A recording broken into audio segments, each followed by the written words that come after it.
Aujourd'hui en l'an 2023, la vérité derrière ce pacte méchant et rusé, que la France a forcé ses colonies à signer, est mise en lumière. Vous êtes sur le point d'écouter certaines des manières les plus choquantes et les plus perverses que la France a mises en place afin de poursuivre son programme de colonisation en Afrique. Écoutez le Dr Arikana Chiombo-Rikao, l'ancienne ambassadrice de l'Union africaine aux États-Unis, révéler les horribles secrets derrière la France-Afrique. Comme si cela ne suffisait pas, que nous soyons divisés en tout petits pays que nous sommes aujourd'hui,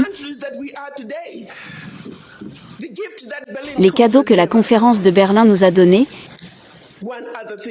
une autre chose que la France a faite entre 1958 et 1961, sous le prétexte de nous donner notre indépendance en tant que pays africains,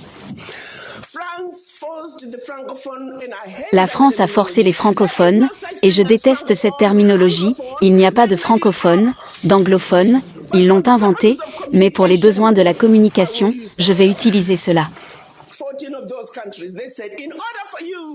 La France a dit à 14 de ces pays, pour obtenir votre indépendance de nous, vous devez signer ce document. Vous pensiez qu'ils auraient pu trouver un meilleur nom pour le document s'appelait « Le pacte pour la continuation », je répète, le pacte pour la continuation de la colonisation.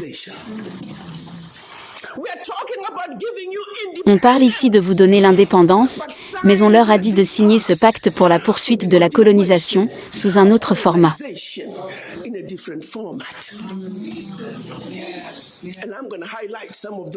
Et je vais souligner certains de ces problèmes, qu'ils ont dit que vous devez accepter, si vous voulez être indépendant. Peut-être faut-il redéfinir le sens de l'indépendance pour les Français.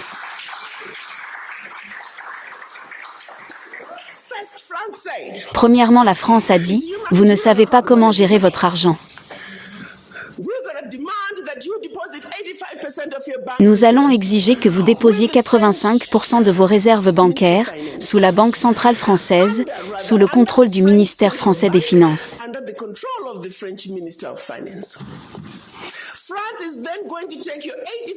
La France va alors prendre les 85% de dépôts bancaires de chacun d'entre vous, déposer ces fonds sur le même marché boursier, sous le nom français, et vous pouvez ou non connaître les rendements.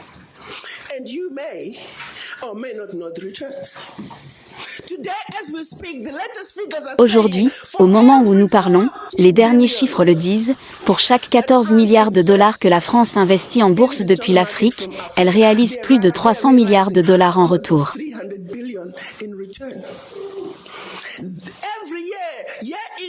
Chaque année, année après année, à cause de ces dépôts des pays africains, la France retire de l'Afrique plus de 500 milliards de dollars. Maintenant, essayez de comprendre cela. Pour chaque tranche de 14 milliards de dollars, les retours sur investissement dépassent les 300 milliards de dollars et ils prennent plus de 500 milliards de dollars. Donc, en réalité, la France retire de l'Afrique des milliers de milliards de dollars, année après année, à nous les pauvres, les Africains. Pour en revenir au pacte, si vous souhaitez accéder à une partie de votre argent, que vous avez déposé auprès de la France, vous devez soumettre les déclarations financières de votre pays. Et si votre demande est approuvée, vous pouvez l'obtenir sous forme de prêt, vous ne pouvez accéder qu'à 20% de votre argent, année après année, sous forme de prêt à des taux d'intérêt commerciaux. Et on parle ici de votre propre argent. Comme si cela ne suffisait pas, ils ont dit, tous vos minerais découverts, encore à découvrir, tout votre pétrole découvert, encore à découvrir, la France et les entreprises françaises ont le premier droit de refus. S'il reste quelque chose dont les entreprises françaises ne veulent pas, vous pourriez l'avoir.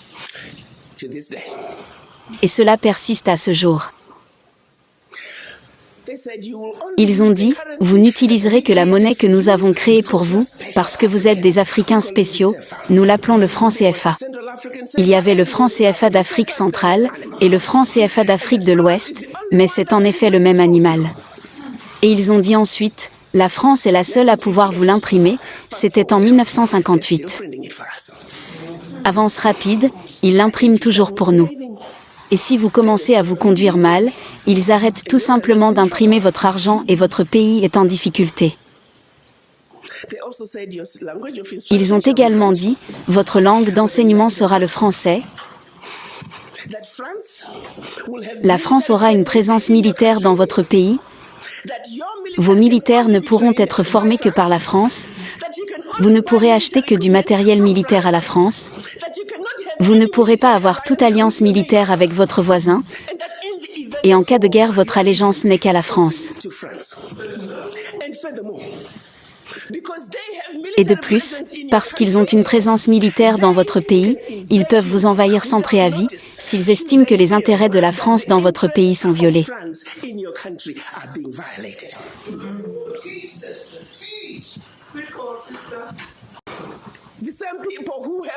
Les mêmes personnes qui ont l'audace de nous dire que nous sommes des pays pauvres, retirent leurs billions d'Afrique chaque année.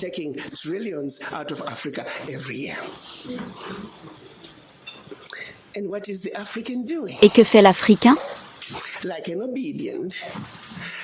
Comme un homme noir programmé, obéissant, nous cédons simplement, nous connaissons les faits mais nous ne faisons rien à ce sujet.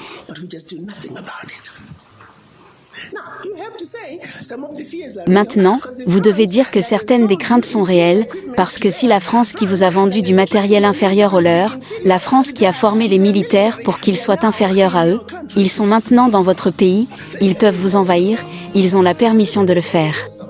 Ils peuvent vous déstabiliser.